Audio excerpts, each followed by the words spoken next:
सर्वलोक चूड़ामणि अनंत ब्रह्मांडों के स्वामी भगवान जिसको अभय, जिसकी बाह पकड़, अभयत भुज दंड मूल पीन सानुकूल, जिसको अभय दे दिया, जिसको शरण में ले लिया, जिसकी बाह पकड़ ली, कौन त्रिभुवन में से कुछ से भय दे सके। सांवरे सरकार जिसकी रक्षा करे उसका कोई त्रिभुवन में बिगाड़ नहीं सकता। देखिए अम्बरीश जी को दुर्वासा जी ने नष्ट करना चाहा, क्या हुआ? त्रिभुवन में भागे घूमे, कहीं चैन नहीं मिला दुर्वासा जी को। प्रहलाद जी को हिरण्यकश्यप ने नष्ट करना चाहा, क्या हुआ? भगवान ने नरसिंह रूप रख के हर वरदान के बीच का रास्ता निकाल के फाड़ के फेंक दिया। न दिन है न रात संध्या, न अस्त्र है न शस्त्र, नाखून न जीवित है न निर्जीव, न ब्रह्मा का बनाया हुआ नर है न पशु, नरसिंह रूप, न घर के भीतर है न बाहर डेहरी पे बैठे। हर वरदान फेल कर फाड़ के फेंक दिया। और प्रहलाद जी के कहीं खरोच भी कभी पूरे जीवन में नहीं लगी। भगवत रसिक जी कह रहे ध्रुव जी क्या स्थिति थी, चाटा मार कर की गोद में भी बैठने नहीं दिया है, तो इस सिंहासन का अधिकारी, जहां पहले नारायण का भजन कर और शरीर त्याग, और मेरे गर्भ से, सुरुचि ने कहा मेरे गर्भ से, तब इस सिंहासन में जाके भगवान की आराधना 5 वर्ष का बालक यही मधुवन में मथुरापुरी में आकर के तपस्या की। क्या उस समय मच्छर नहीं थे? क्या सांप बिच्छू नहीं थे? क्या सिंह नहीं थे? कोई परवाह नहीं की, क्योंकि सांवरे सरकार का भरोसा 6 महीने में भगवत साक्षात्कार करके त्रिभुवन में सर्वबंधनी अटल पद भी प्राप्त करके चले गए। कुंती नंदन 5 पांडवों को बाल्यावस्था से लेकर मारने का प्रयास होता रहा। अंततो गत्वा दुर्योधन का सर्वनाश हो गया, पूरे परिवार का। महाराज युधिष्ठिर चक्रवर्ती सम्राट पद पर बैठे। सांवरे सरकार जिसके पक्ष में, उसका बाल बाग का भी नहीं हो सकता, बाल बाग का भी नहीं हो सकता। बहुत बड़ी बात है भीष्म प्रतिज्ञा। दुर्योधन ने जब देखा कि 10,000 महारथियों को रोज मारते हुए एक पांडव को खरोच भी नहीं आती, तो कहा भीष्म जी से कि पितामह मैं पहले से जानता था, सेनापति बनाने के पहले से आपको, कि आप हमारी कभी विजय नहीं चाहेंगे, आप पांडवों की ही विजय चाहेंगे, भले हमारे पक्ष से 10,000 महारथियों को मारते तो भी। तो उनका ऐसा नहीं, मैं कोई पक्षपात नहीं कर रहा हूं, वो श्री कृष्ण द्वारा सुरक्षित है। बोले तो आपकी प्रतिज्ञा को कोई टाल सके ऐसा नहीं, आप हमारे सामने प्रण लीजिए कि पांडवों का वध करेंगे। भीष्म जी ने 5 बाण निकाले और कहा अगर कल जीवित रहा तो 5 पांडवों का वध निश्चित करूंगा। भीष्म प्रतिज्ञा। भीष्म जी अपने वचन के पालन के लिए अपने गुरुदेव परशुराम से युद्ध कर दिए, औरों की तो बात चले दो। अब बड़े आनंद में जय जयकार करता हुआ दुर्योधन निकला भीष्म के शिविर से कि कल पांडव प्रातःकालीन युद्ध क्षेत्र में, भीष्म जी ने प्रतिज्ञा की मारे जाएंगे। उसको पता था भीष्म जी का बल और उनकी प्रतिज्ञा, पर यह नहीं पता था भीष्म जिस बल से बलवान हो महाबल श्री कृष्ण है, और श्री कृष्ण पांडवों के पक्ष में। गुप्तचर लगे रहते थे। तत्काल एक गुप्तचर पांडवों के शिविर में गया जहां भगवान श्री कृष्ण विराजमान थे, पांडव शयन कर रहे थे। भगवान से कहा कि प्रभु भीष्म जी ने प्रतिज्ञा कर ली है, कल प्रातःकालीन 5 बाण निकालें, 5 पांडव मारे जाएंगे। खड़े हो गए भगवान, क्योंकि भीष्म महाभागवत और महावीर, परम पवित्र वचन वाले, परम पवित्र आचरण वाले, परम पवित्र चिंतन वाले महात्मा हैं। भगवान खड़े हो गए, टहलने लगे, विचार किया कि क्या किया जाए। द्रौपदी के शिविर में गए। द्रौपदी ने कहा प्रभु, बोले हाँ हमें भी सूचना मिल चुकी, आपको बताने की जरूरत नहीं, जल्दी तैयारी कर, मुझे दासी के वस्त्र दे, एक बार मैं पांडवों से फिर मिलकर आता हूं। वहां गए, पांडव जगह बैठे थे। तो उन्होंने कहा कि तुम्हें पता चला? बोले हाँ प्रभु पता चला। तो बोले शांति से कैसे बैठे हो? बोले आप अशांत हो इसलिए मैं शांत हूं। आप अशांत, जिसकी आप रक्षा करने के लिए अशांत हो चुके हो, चंचल हो चुके हो, अब मुझे क्या परवाह है? अरे बोले तुम तो बातें बनाते हो। और भगवान ने दासी वस्त्र धारण किए, द्रौपदी के दासी के वस्त्र धारण, नटवर नागर है लीला बिहारी। और द्रौपदी से कहा आगे आगे चलो, मैं पीछे पीछे चल रही हूं तुम्हारे। पूरी घाघरा और सवैसे पहरे। जो इस शिविर के प्रथम द्वार पर गए तो उनका पादुका उतारो, जो दासी का कर्तव्य है। और अपने पीतांबर में अंदर पादुकाली और दरवाजे पे खड़े हुए, बोले जाओ इतना घूंघट रखना, इस समय मैं देख रहा हूं मेरे ध्यान में है, जाके प्रणाम करना, फिर जो होगा आगे का खेल हम संभालते हैं। वो गए, पितामह के चरणों में प्रणाम किया, घूंघट तो सोचा भी दुर्योधन गया प्रण करवा के उसी की बधू आई होगी, तो उनका सौभाग्यवती भव। तो द्रौपदी जी ने घूंघट हटाया और कहा, ये सत्य माने जो अभी आपने कहा सौभाग्यवती भव, या थोड़ी देर पहले आपने 5 बाण निकाले हमारे पतियों की वध करने के लिए, हत्या करने के लिए, वो माने। भीष्म जी का माला छूट गया, संध्या के समय भजन कर रहे थे, बोले ऐसा तो फंसाने वाला केवल वही है, दूसरा तो फंसा ही नहीं सकता। अभी अभी थोड़ी देर में ही इतना बड़ा फंसाव कर देना, कहां है वो? कुछ नहीं बोली द्रौपदी जी। खड़े हुए भीष्म जी, दृष्टि डाली तो दरवाजे पे दासी वेश में जगत गुरु सांवरे सरकार खड़े, नजदीक गए, पकड़ा ऐसे, बोले ऐसे तुम हमारे प्रण को तोड़ना चाहते हो? तो देखा जूतियां द्रौपदी की गिर पड़ी। भीष्म जी के आंसू आ गए। कहा शिव विरंच जिसके चरण रखने की चौकी को नमस्कार करते हैं, वो अपने भक्त की पादुका लिए खड़े हैं। प्रभु जब आप इनके सुहाग की रक्षा का तो काल की भी ताकत नहीं। द्रौपदी से कहा बेटी वास्तविक तो सौभाग्यवती है जिसके रक्षक श्री कृष्ण। फिर भाव बदला और कहा हे कृष्ण, यदि आपने मेरा प्रण तोड़ा तो कल युद्ध में आपका प्रण न तोड़ दूं तो गंगा पुत्र शांतनंदन भीष्म नहीं कहा। जो भगवान बोले कि अपने भक्त के लिए एक प्रण की क्या बात, सैकड़ों बार झूठा कहा तो भी मुझे कोई फर्क नहीं पड़ता। सच्चिदानंद भगवान कह रहे हैं अपने भक्त के लिए मुझे 100 बार यदि झूठा कहलाना पड़े तो मैं 100 बार झूठा कहला, एक प्रण तोड़ने की बात क्या है? जाको राखो सांवरो ताहि न नाखे कोई, जिसकी रक्षा सांवरे सरकार करते हैं उसका कौन बाल बाका कर सकता है। बोले कुंती नंदन जोए विभीषण गजपति ऐसी अमोघ शक्ति रावण ने विभीषण को चलाई थी। ये भ्रातृद्रोही, हमारी पूरी लंका का नाश करने वाला राजद्रोही, मैं तुझे मृत्यु दंड देता हूं, अब काल भी नहीं बचा सकता। और मंत्र का शक्ति संचार करके जे ही भाले का प्रहार किया तो तुरंत विभीषण पाछे मेला, सन्मुख राम सहयो सोई सेला। भगवान ने उसको अपनी ताकत से नष्ट नहीं किया, तुरंत विभीषण पाछे मेला, सन्मुख राम सहयो सोई सेला। उस महान शक्ति संपन्न सेला को, बर्छी को भगवान ने अपनी सीधे छाती पे सही विभीषण को पीछे कर लिया और वो शक्ति अंतर ध्यान हो गई। भगवान की कहीं सच्चिदानंद अंग में पीड़ा थोड़ी पहुंचा सकती है। कह रहे कुंती नंदन जो विभीषण गजपति जैसे। थक गया गजेंद्र जब देखा कि अब की झटके में ग्राह ले ही जाएगा, पुकारा हरि। भगवान गरुड़ जी को छोड़कर नंगे पैर दौड़े और सुदर्शन चक्र जी से ग्राह को परम पद और गजेंद्र को बाहर किया। जाको राखो सांवरो ताहि न नाखे कोई। विश्वास रखना चाहिए, हम भगवान की शरणागत हैं, हमारा कोई बाल बांका नहीं कर सकता। और जाको आदर हरि करे तासु अनादर कौन, जवासु अनादर हरि करे ताको आदर कौन। भगवत ऋषि जी कह रहे हैं जिसका आदर भगवान श्याम सुंदर करें उसका आदर कौन नहीं करेगा त्रिभुवन में, सबको करना होगा। और जिसका अनादर प्रभु कर दें फिर उसका कोई आदर कर सके ऐसा नहीं है। भगवान किसी का अनादर नहीं करते हैं, पर जो भगवान की आज्ञा का उल्लंघन करता है, धर्म विरुद्ध आचरण करता है, पापाचरण करता है, फिर भगवान उसका अनादर कर देते हैं। जाको आदर हरि करे तासु अनादर कौन। जब सुपच वाल्मीकि की पूजा कराई तो राजसु यज्ञ में बड़े बड़े महात्मा ब्रह्म ऋषि भगवान शंकर सब आए हुए थे। सब आश्चर्यचकित हो गए कि यज्ञ की पूर्णता ऐसे अकिंचन, ऐसे दैन्य महापुरुष के द्वारा पूर्ण कराई भगवान ने। राजसु यज्ञ में जय जयकार मच गई, सबसे बड़ी पूजा हुई सुपच वाल्मीकि की। जाको आदर हरि करे तासो अनादर कौन, और जासु अनादर हरि करें ताको आदर कौन।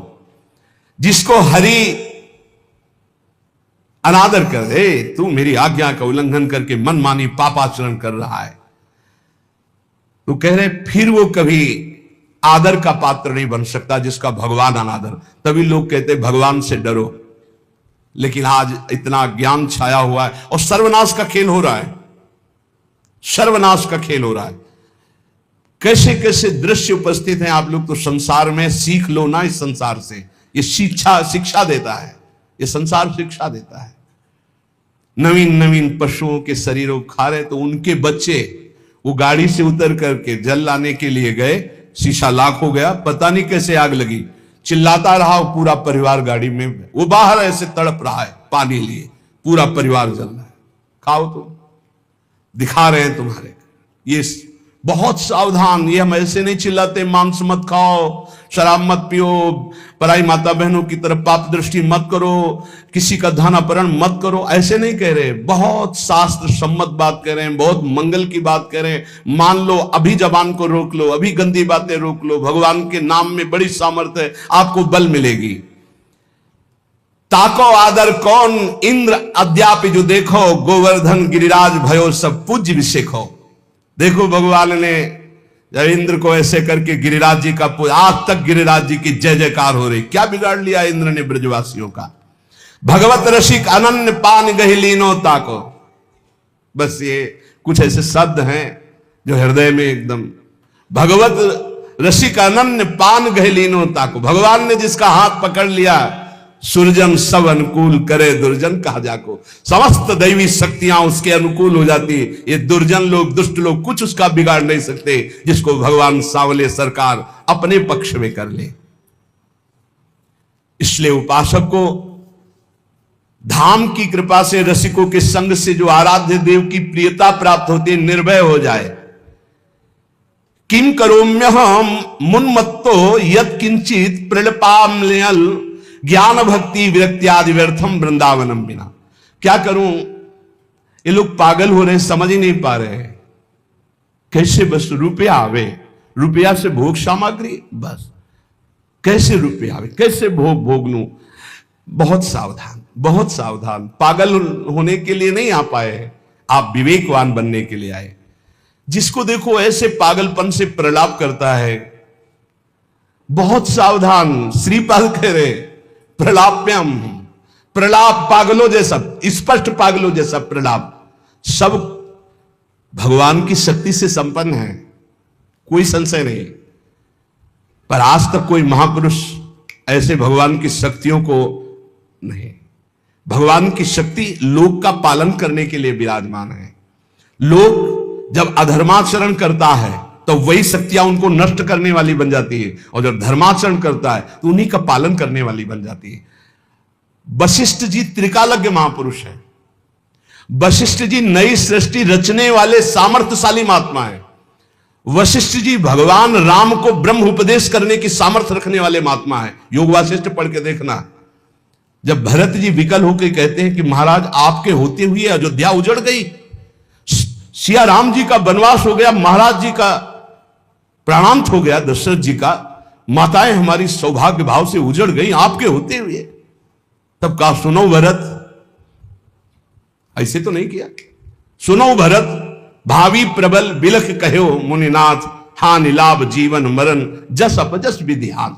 ये विधान रचा गया कर्मों का। अरे तुम माला दो माला 10 माला जपते होगे, जो रात दिन भजन में लगे रहते हैं उनके बड़े बड़े रोग होते हैं, कैंसर, ये वो। तो शरीर का प्रारब्ध भोगना होता है। ऐसे कोई मिटा नहीं। हमने देखा है, एक महापुरुष अगर किसी के कैंसर को मिटाए तो अपने पैर में कैंसर लिया और पैर कटवा दिया। यही संतों की महिमा होती है। पर हित लाग तजय जो देही, संतत संत प्रशंसय देही। हमने देखा है, ये हम कोई कहीं सुनी बातें नहीं कहते। जब तक हमारा भागवतिक दिमाग पास नहीं कर देता तब तक हम किसी का चमत्कार नहीं मान। बहुत बार उन्होंने प्रार्थना की, गरीब आदमी है, ऐसा ऐसा। सुबह हमने सुनाया है, कुल्ला कर रहे थे ऐसे, चल रोज परेशान करता है, खत्म कैंसर। लेकिन उसी कैंसर को जादू से खत्म नहीं किया, अपने टांग पे लिया, अपने चरण पे लिया, और फिर यहां से पूरा पैर कटवाया और व्हील चेयर पर चलते रहे, फिर शरीर को पूरा किया। ये महात्माओं का हृदय। पर हित लाग तजय जो देही, संतत संत प्रशंसयते। ऐसा वाला नहीं। अपने ऊपर ये सिस्टम है शास्त्रीय। जैसे भाई जी ने पूज्य राधा बाबा का प्रारब्ध लिया, ऐसे हैं कि अपने करुणा में भरकर दूसरों का प्रारब्ध भोग ले लिया और भोग रहे, मिटा नहीं रहे। उनका मिटा दिया पर स्वयं भोग रहे। कहीं ऐसा नहीं पाया गया है कि कोई अपने तप से दूसरों के ऐसे सब प्रारब्ध का, ऐसा नहीं है। गंगा जी भी दूसरे के पापों का नाश करते हैं, तो पहले ही भागीरथी से, गंगा जी जो भगीरथ से प्रश्न किया कि मैं जब भूतल पर जाऊंगी तो पापी लोग मेरे ऊपर पाप छोड़ेंगे, तो मेरे पाप कैसे नष्ट होंगे? तब उन्होंने कहा जो साधु शांत समचित्त भगवत चिंतन परायण, वो जब आपका स्पर्श करेंगे तो आप निष्पाप हो जाएंगे। सर्व जगह बात आती भगवत चिंतन, नाम जब, भगवत आराधना। भाई ये जीवन भगवान के लिए है, इसलिए ये चिंता मत करो अब मुझे क्या करना चाहिए आनंद के लेने के लिए। आनंद लेने के लिए सांसारिक कर्तव्य धर्म पूर्वक करो और नाम जप करो। ये पागलों वाली बातें छोड़ो। ना तुम किसी और कार्य से अपने प्रारब्ध मिटा सकते हो और ना कोई मिटा सकता है। प्रारब्ध एक बहुत बड़ा दैवी बल है, जो तुम्हारे पूर्व किए हुए कर्म है उनको भोगना पड़ेगा। और जब प्रारब्ध मिटाने वाला भजन होता है तो इतना ज्ञान हो जाता है कि प्रारब्ध मिटाने की इच्छा नहीं रहती। और जब तक उस कोट का भजन नहीं होता तब तक प्रारब्ध मिटता नहीं। ये भी बात ध्यान रखो। इसलिए प्रारब्ध को भोग लो, नाम जप करते हैं। पागलों वाले नहीं कि दौड़े घूम रहे हैं हमारा कोई प्रारब्ध मिटा। शरीर में रोग आया, अस्पताल बने जाओ, कुछ रुपया खर्चा करो, कुछ कष्ट सहो, दवा खाओ, प्रारब्ध प्राश्चित में बदल जाएगा, प्राश्चित हो जाएगा, वो नष्ट होगा धीरे धीरे। या शरीर लेने आया है तो राधा राधा राधा, हजारों शरीर छोड़े, कोई नई बात है क्या? किस शरीर छोड़ेंगे? राधा राधा राधा राधा, प्रभु को प्राप्त हो गए। तिहारे आगले पाछले अपराध हरिवंश खेवी। ओह, जब पहली बार ये शब्द पढ़ा था तो बहुत देर रोना आया था। कौन ऐसा कृपालु है? अभी तक जो किया वो तो क्षमा कर देंगे, आगे करोगे तो दंड भोगना पड़ेगा। यह सिद्धांत है। अब लो नशानी, अब ना नशई हो। लेकिन आचार्य क्या कह रहे हैं? तिहारे आगले पाछले अपराध हरिवंश खेवी। पीछे जो हो गए वो और आगे जो हो जाएंगे वो सब हम देख लेंगे, वो हम देख लेंगे। तुम निर्विकार भाव से प्रेम में जाओ। तुमसे अगर त्रुटि भी हुई तो उसको हम भोगेंगे। तिहारे आगले पाछले अपराध हरिवंश खेवी। अस स्वभाव को सुनो ने देखो। जैसा आचार्य का स्वभाव कृपा रूप जो अपधर्यो, प्रिया प्रीतम की कृपावतार आचार्य हैं। बलिहारी है उन भक्तों के चरणों में जो अपने आचार्य की ठसक में रहते हैं। मन क्रम वचन त्रिशुद्ध सकल मत, हम श्रीहित हरिवंश उपासी। श्रीपाद प्रबोधानंद जी महाराज कह रहे हैं, अहो विटसूकर प्रायोत्फुल्ल दस पशुस्ततः, ना मूढ़ श्रयते वृंदावन मानंद सागरम। थोड़ा कड़ुए शब्द बोल रहे हैं। ए भाई, बिष्ठा भोजी सुअर, जूठी पत्तले चाटने वाला कुत्ता और भार ढोने वाला गधा, इस तरह का जीवन व्यतीत करते हुए तुम्हें लज्जा नहीं आती? तुम मानव देह प्राप्त किए हो, बिष्ठा भोजी सूकर की भांति। ना पवित्रता का विचार है, ना अपवित्रता का विचार है, ना दोष का विचार है, ना निर्दोष का। बस पेट भरना चाहिए। जिस सूकर भागा घूमता है ऐसे भागे घूम रहे हैं बस पेट भरने के लिए। मांस भक्षण जो भी, जैसा पवित्र जो भी, बस डालते रहो। बस उधर पोषण करना है। विष्ठा भोजी सूकर की भांति जीवन को केवल रसेंद्री स्वाद में नष्ट कर रहे हैं। अपनी अंगुली जरा कड़ाह में जब तेल पक जाता है तो डाल के देखो कैसा लगता है। उसमें तुम जिंदा जीवों को तल रहे हो केवल रसेंद्री भोग के लिए। हमारी जबान को अच्छा लगता है, यही जबान तुम्हारी नरक पहुंचा देगी, यही जबान तुम्हारी दुर्गति करा देगी। और कह रहे हैं श्वान की भांति, जैसे जगह जगह ठोकर खाने पर फिर वही ऐसे ही नाना प्रकार के क्लेश, अशांति, दुर्गति प्राप्त कराने वाले भोगों में बार बार गधे की भांति, जैसे गधे को बोझे से मतलब ऐसे पूरे चिंतन में वही विषय भोग, वही संग्रह, वही परिवार राग मोह, उसी का बोझा ढो रहे हो। श्रीपाद कह रहे, अहो इतना दुर्लभ मानव देह पाकर विष्ठा भोजी सूकर, कुकर और गधे की तरह जीवन व्यतीत कर रहे हो, तुम्हें लज्जा नहीं आती? अरे मूर्ख, इधर आनंद नहीं, आनंद सागर तो तेरे हृदय में लहरा रहा है। आओ श्रीधाम वृंदावन का आश्रय लो, कुछ दिन रुको, सत्संग सुनो और उसको मनन करो और आचरण में उतारो, फिर देखो आनंद मिलता है कि नहीं। श्रीपाद कह रहे, सोच्या सोच्याति सोच्यो हम महामूढ़ाति मूढ़धी हठात सर्वम परित्यज्य यन्न वृंदावनम श्रेय। सोचनी, महासोचनी, महासोचनी, तेरा जो समय व्यर्थ जा रहा है, महासोचनी, बड़ा कीमती समय है। सत्संग बैठकर सुनो, चेतना पूर्वक नाम जप करो, बहुत कमाई करके यहां से नाम की चले जाओ, मुक्त हो जाओगे। अनंत जन्मों के पापों का हिसाब जमा है, अनंत जन्मों के। आप सोचते हो कि 2-4 माला जप करके हम पापों को नष्ट कर देंगे। 2-4 माला तो बहुत बात है, हम आखिरी नाम की बात करें। अगर आखिरी समय राधा निकल गया तो भगवत प्राप्ति पक्की हो जाती है। इसलिए निरंतर हम नाम जप करें। कौन श्वास आखिरी हो जाएगी? आपका शरीर स्वस्थ है तो आप मौज मस्ती काट रहे हो, लेकिन होश में रिपोर्ट आने वाली है। कर्म कोई ना कोई रूप रख करके आने वाला है। बहुत सावधानी की जरूरत है। सबको समझाते हैं अध्यात्म से बुद्धि को पवित्र कर लो, नहीं सर्वनाश कर देगी। बिना भगवान की तब लगी कुशल न जीव को सपने हो मन विश्राम, जब लगी भजत न राम को शोक धाम तज काम। जब तक वो भगवान का भजन नहीं करता तब तक कभी शांति नहीं मिलती। ये बुद्धि रूपी सारथी को यदि इस भजन सारथी सुजाना मान लो, नाम जप नहीं करोगे, कुछ भी कर लो, कुछ भी विश्राम नहीं, शांति नहीं। एक एक कर्म का भारी भारी दंड मिलता है। प्रार्थना है, श्रीपाद करे, सोच्यो सोच्यात सोच्यो हम, ये है सोचनी, सोचनी, महासोचनी। एक बार भी भगवान का नाम नहीं लिया और साथ जीवन को नष्ट कर दिया। अय मूर्ख, महापुरुषों के वचन चुभते हैं। अय मूर्ख, अय महामूर्ख, अब भी तू सावधान हो जा।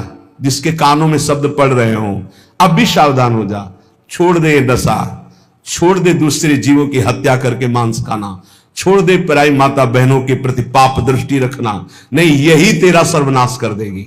बार बार प्रार्थना करते, बोले मदिरा पीने में किसी की हिंसा तो होती नहीं, हत्या। अरे बुद्धि भ्रष्ट होती है, क्या क्या अपराध कर सकता है मदिरा पीने वाला, उसको होश नहीं रहता। जो बुद्धि भ्रष्ट हो गई तो वही तो सब हो रहा है।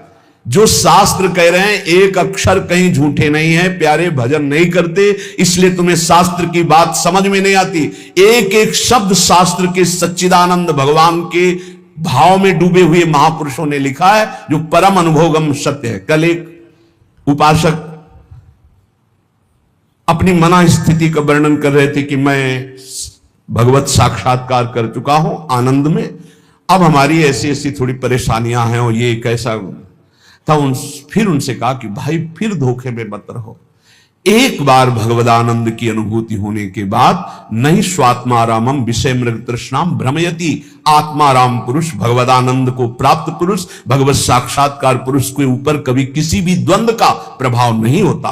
कहीं पीतल को सोना मत मान लेना, नहीं तो वास्तविक भगवत प्राप्ति से वंचित हो जाओ। आज जिसको देखो, अरे आनंद कोश से आनंद मिल रहा है, अभी आनंद सिंधु में थोड़ी तुमने डुबकी लगाई है। सही ढंग से चलो तो आनंद सिंधु में डूब जाओगे, उन्हीं के अंश हो। श्रीपाद कह रहे हठात सर्वम परित्यज्य यत् वृंदावनम श्रेय। जहां वृंदावन विराजमान है, आओ एक बार सत्संग सुनो, थोड़ा बुद्धि शुद्ध करो। क्या बुद्धि तुम्हारी अपवित्र हो गई कि अपने जनों का ही नाश करते हो, अपना ही नाश करते हो? अरे मूर्ख, इतना अमूल्य जीवन मुक्त होने के लिए मिला, उसे बंधन युक्त कर रहे हो। अहो मौढ़्यम अहो दुर्भाग्यमीदृशम महनपि महानंदे यन्न वृंदावने रतः। अहो मूर्खता, महान मूर्खता, महान मूर्खता।